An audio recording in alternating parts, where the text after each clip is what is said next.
मी समर्थ. चला आपण डोसा करूया. मी रात्रीच पीठ भिजवत घातलं होतं. बघा कसं फुगलं आहे मस्त.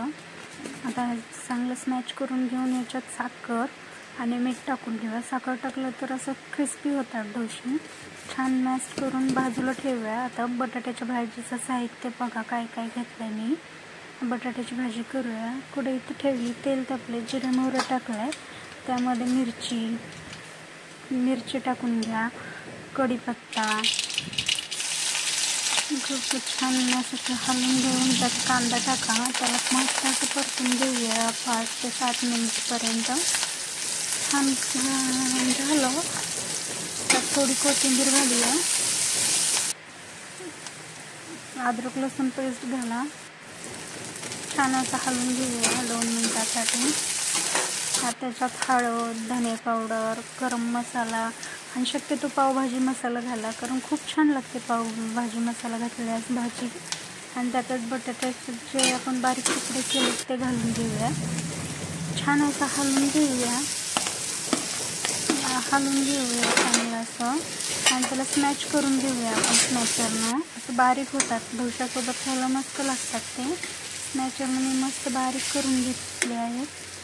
आणि त्यावर कोथिंबीर घालूया आणि झाली आपली भाजी रेडी. चला आता सांबारची तयारी करूया. बघा मी सांबारसाठी काय काय घेतलं आहे. कढई ठेवली, तेल टाकलं आहे, जिरे मोहरी कडपून दिला आहे, कढीपत्ता टाकला आहे, त्यात टमाटे कट केलेले टमाटे घालून घेऊया. 5 ते 7 मिनटं त्याला हलवून घेऊया. तेलामध्ये मस्त मिक्स झालं पाहिजे तर तेल सूट करून. आता त्यात लाल तिखट, धने पावडर, गरम मसाला, सांबार मसाला टाकून घेऊया त्याच्यामध्ये. त्याला पण हलवून थोडीशी कोथिंबीर टाकून घेऊया आणि त्यात आता वरण टाकून घेऊया. तुम्हाला आवडत असेल तर तुम्ही दुसरेही मसाले घालू शकतात. मी एवढंच टाकलेलं आहे. आता त्याच्यात थोडीशी साखर टाकूया, मीठ टाकूया चवीनुसार. तुम्हाला आवडत असेल तर चिंच पण घालू शकतात तुम्ही, आंबट आवडत असेल तर.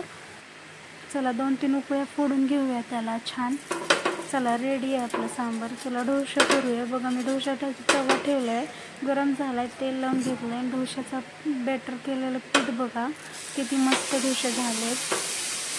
तुम्हाला आवडत असेल तर तुम्ही कडक करू शकतात किंवा मऊही करू शकतात. शक्यतो कमी गॅसवरच डोसाचं पीठ फिरून घ्यायचं, कारण फुल गॅस केला तर तो पचणार नाही. त्यानंतर मोठा गॅस करून त्याला तेल वगैरे लावून घ्यायचं छान.